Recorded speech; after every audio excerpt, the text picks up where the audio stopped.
উম্মে সালমা বলছেন আমার স্বামী চলে গেলেন, আমার স্বামীর মতো ভালো স্বামী আমি মনে করছি দুনিয়াতে আর কেউ নাই, কিন্তু রাসূল বলেছেন এই দোয়াটা যে পড়বে সর্বশ্রেষ্ঠ পুরস্কার আল্লাহ তাকে দান করবেন। সুবহানাল্লাহ। আমি দোয়াটা পড়া শুরু করলাম, 3 দিনের মাথায় আমাকে প্রস্তাব করলেন ওমর ফারুক রাদিয়াল্লাহু আনহু, কোন ওমর দিনের জন্য দুনিয়াতে থাকতে জান্নাত তৈরি হয়ে আছে।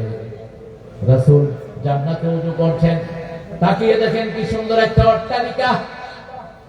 জিজ্ঞেস করলেন জিবরাইল আমিন আলাইহিস সালাম, এত সুন্দর অট্টালিকা আল্লাহ কার জন্য বানিয়েছেন?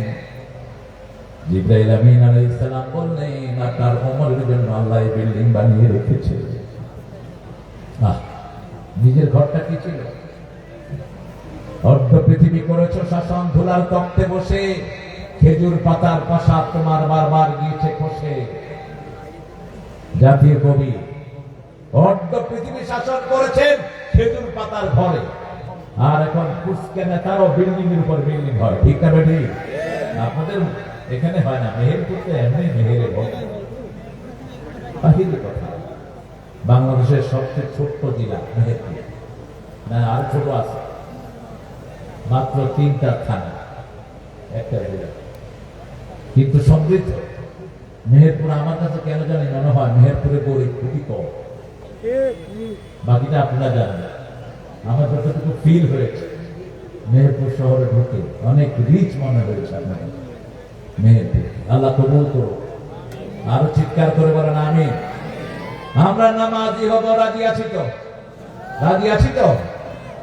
আর যদি নামাজি হই, ওমর ফারুক রাদিয়াল্লাহু আনহু কি চরিত্রের মানুষ ছিলেন। মসজিদে নববীতে বসে খুতবা দিচ্ছেন, 250 থেকে 300 মাইল দূরে তার চোখ কোথায়?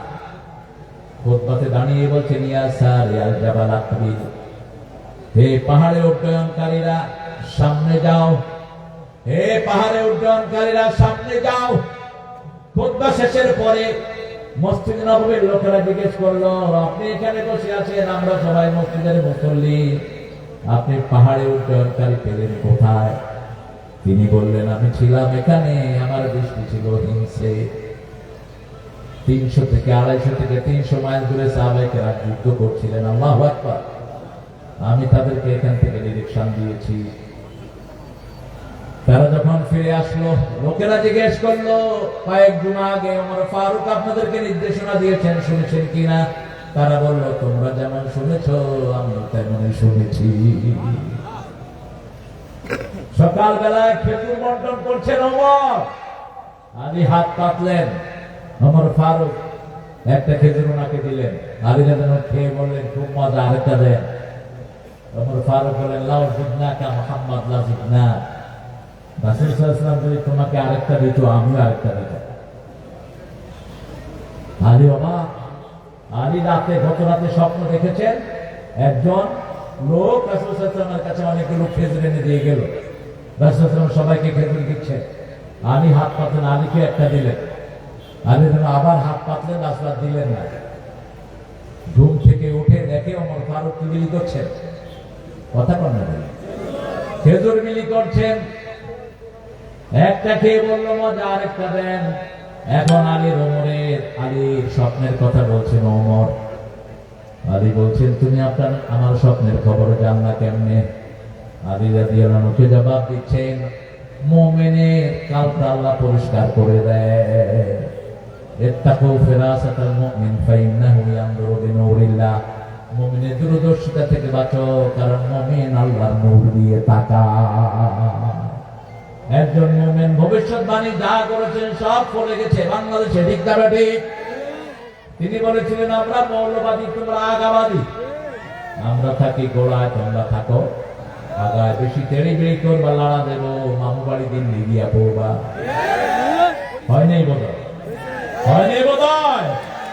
বলছে আমাকে যদি শহীদ করা হয় অথবা মারা হয়, যারা মারবে 1 বছর আল্লাহ তাদেরকে টিকিয়ে রাখবেন না, তার আগে নিশ্চিন্ন হয়ে যাবে তাদের গ্রুপ। হয়েছে কি? কি দূরদর্শিতা দিয়ে আল্লাহর কাছে চেয়েছেন, সারা জীবন স্বপ্ন করেছেন, একটা যেন স্বপ্ন বাস্তবায়ন হয়, বাংলাদেশে ইসলাম কায়েম হয়েছে। এখন ইসলামী আন্দোলনের যারা নেতা তারা চায় না নিজেরা মন্ত্রী হোক, তারা চায় না নিজেরা পার্লামেন্টে যাক। এখন সবচেয়ে বেশি আলোচিত একজন ইসলামী নেতার নাম বলেন তো, জোরে বলেন। এই লোকটা বলছে এমপি হওয়ার শখ আমাদের নাই, মন্ত্রী হওয়ার শখ নাই, আমাদের শখ হলো পার্লামেন্টে কোরআন বসেছে, আমরা এটাই চাই। ঠিক না ঠিক? বিএনপি সদল বলে পার্লামেন্টে আসুক, কোরআন দিয়ে দেশ চালাক, আমাদের কোনো আপত্তি। যারাই যাবে কোরআন দিয়ে দেশ চালাতে হবে, তবে কোরআন দিয়ে যদি দেশ না চালাও আমাদের বুকের রক্ত দিয়ে আমরা যুদ্ধ ঘোষণা করব। কারণ আজকে বললেই কালকে আমার সব হিসাব দিতে হবে। ঠিক না ঠিক? এই কোরআন এসে সামনে দাঁড়াবে, রাসূল বলছেন সাল্লাল্লাহু, যখনই কেউ মারা যায় মাটি তাকে চাপ দিতে আসে, প্রথম মাথার দিক থেকে, তারপরে পায়ের দিক, ডানে বামে আসে। রাসূল সাল্লাল্লাহু আলাইহি ওয়াসাল্লাম বলেন মাথার পাশে কোরআন বসে থাকবে। কোরআন বলবে এটা আমার বন্ধু, খবরদার এদিক দিয়ে শোনা। থেকে যাবে মাটি, ডান হাতে থাকবে নামাজ, বাম হাতে থাকে সদকা যাকাত, আর পায়ের কাছে থাকবে দান খয়রাত, যা কিছু করেছে। এই চারটা জিনিস যখন মাটিকে ঠেকিয়ে দিবে কবর প্রশস্ত হয়ে যাবে। আল্লাহ আমাদের সবাইকে মুমিন হিসাবে কবুল করেন। 5 ওয়াক্ত নামাজ আর ছেড়ে দেব না। রাজি আছি তো? রাজি আছি তো ভাইরা? আরে মসজিদে ফজরের লোক হয় না, আর ওয়ার্ল্ডের বদনামি করেন আপনারা। পুরা মিডল ইস্টে ফজর এবং এসাতে লোক সবচেয়ে বেশি, পুরা মিডল ইস্টে। জিজ্ঞেস করলাম তোমরা ফজরে আর এসাতে এরকম ভর্তি হও কেন? বলছে রাসূল বলছেন ফজরে আর এসাতে আসে না যারা, তারা কি মুনাফিক। তারা কি? আসকারুস সালাত লিল মুনাফিকিন, মুনাফিকদের জন্য সবচেয়ে ভারী নামাজ হলো ফজর এবং এশা। রাসূল বলছেন 2 ঠান্ডার নামাজ যে পড়লো সে জান্নাতি হয়ে গেল, 2 ঠান্ডার নামাজ যে পড়বে লাইহুলে জান্নাত, তাকে জাহান্নাম কখনো স্পর্শ করবে না। কার কাছে আছে এই কর্মসূচি? তাদের কাছে যেতে হবে। আমার বিএনপি আমার শত্রু নয়, কারণ বিগত আন্দোলনগুলোতে বিএনপি এবং জামাতের রক্ত এক হয়েছে। ঠিক না ঠিক? একই সাথে জেলখানায় থেকেছে। এখন কেন তাদের মধ্যে ঠেলাঠেলি হবে? তোমরা কেন ঠেলাঠেলিতে গেলা? তোমাদের নেতা 5 ওয়াক্ত নামাজ পড়তো, তোমরা কেন নামাজ পড়ো না? তোমাদের নেতা তো ভাঙা সুটকেস ছিল, তোমাদের সুটকেস ভরা কেন? নেতাকে অনুসরণ করো। আমাদের সংবিধানে প্রথম বিসমিল্লাহ লাগিয়েছে কে?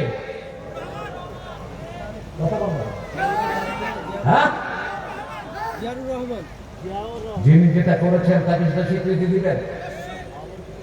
শেখ মুজিব তিনি ইসলামী ফাউন্ডেশন গঠন করেছে, কিছু খেদমত হয়েছে। এরশাদ রাষ্ট্রীয় ধর্ম কি বানিয়েছে? ইসলাম। খালেদা জিয়া নামের কোনো আলেম গ্রেফতার হয় না। হাসিনারও প্লাস পয়েন্ট কম না, হাসিনা সবচেয়ে বেশি মসজিদ বানিয়েছে। আসলে মসজিদ বানাইছে তো, যার টাকাই হোক বানাইছে তো, পজিটিভ গুলো দেন। আমরা আমাদের সমাজকে সুন্দর করি, আমরা এক পেশে না হই, আমরা আমাদের মসজিদে সবাইকে ঢুকাই। ঠিক না ঠিক? আমার ভাইরা যারা জুমার দিন আছে তারা যেন 5 ওয়াক্ত মসজিদে আসে। তাহলে এখন যে কয়টা মসজিদ বাংলাদেশে আছে এর ডাবল হলেও জায়গা হবে না। ঠিক না ঠিক? আর আপনি যখন মসজিদে যাবেন আপনার ঘরটা ঠিক করে দিবেন কে? আপনার মেয়ে, আপনার ছেলে, আপনার সন্তান সন্ততিকে সুন্দর করে দিবেন কে? আল্লাহ রাব্বুল আলামিন বলছেন আকিমিস সালাত ইন্নাস সালাতা তানহা আনিল ফাহশাই ওয়াল মুনকার ওয়া লাযিকরুল্লাহি আকবার আল্লাহু ইয়ালামু মা তাসনাউন। নামাজ কায়েম করো। তুমা উহায়া ইলাইক, হে নবী আপনার কাছে যা নাযিল হয়েছে তা তেলাওয়াত করেন। নবীর মাধ্যমে আমাদেরকে আল্লাহ বললেন তেলাওয়াত করেন, আকিমুস সালাত, নামাজ কায়েম করেন। কারণ নামাজ যেখানে আছে সব অপকর্ম, সব ইসলাম বিরোধী থেকে সেই ঘটনা ফিরে থাকে।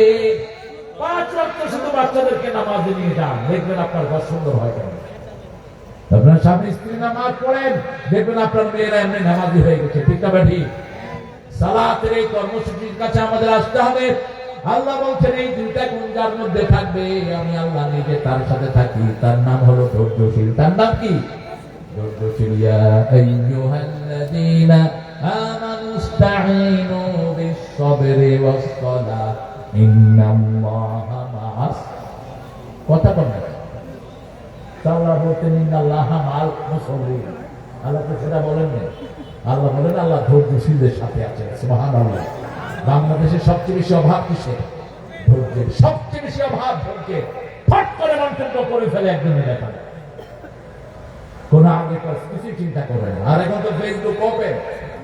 আপনি জানেন আপনার এই ফেসবুকের নিষ্ক্রিয়া কতটুকু? যতদিন এটা টিকে থাকবে, আপনি যদি ভালোর দিকে ডাকেন, আপনার আমলনামায় সওয়াব জোগাড় হতেই থাকবে। আর যদি আপনি কোন ইসলাম বিদ্বেষী, ইসলামী আন্দোলন, কোরআনী আন্দোলনকে ঠেকানোর জন্য কোন মন্তব্য দিয়ে থাকেন, এটা যতদিন থাকবে, আপনি যত বড় আল্লামাই হন, আপনার আমলনামায় গুনাহ যেতে থাকবে। এখন ঐক্যের বিরুদ্ধে যারা কথা বলবে, বুঝতে হবে এটাই ইসলামের আসল দুশমন। আমরা এক চাই, সব মুসল্লিরা এক হোক, ঠিক না ঠিক? শান্ত আপনারা হাত তুলে দেখেন মুসলমান।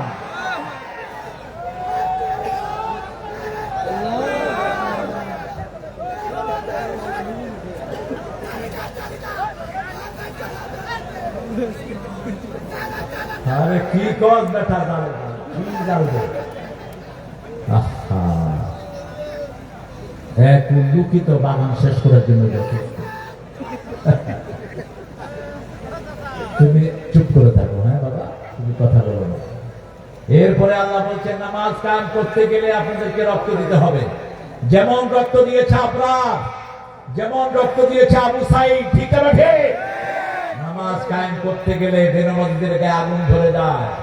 এরা নামাজকে সহ্য করতে পারে না। ওয়ালা তাকুনু লিমান ইউকতালু ফি সাবিলিল্লাহি আমওয়াত বাল আহইয়াউ ওয়ালাকিন লা তাশউরুন। আল্লাহর পথে যারা দিয়েছে জীবন, তাদেরকে তোমরা মৃত বলো না, বলো না মৃত। জাহাঙ্গীরনগর বিশ্ববিদ্যালয়ে বোরকা পরা মেয়ে যেতে পারেনি, তার আঙ্গুলকে ছেটে দেওয়া হয়েছে। এখন সেই জাহাঙ্গীরনগরে ইসলামালারা আছে না নাই? কথা বলেন না কেন?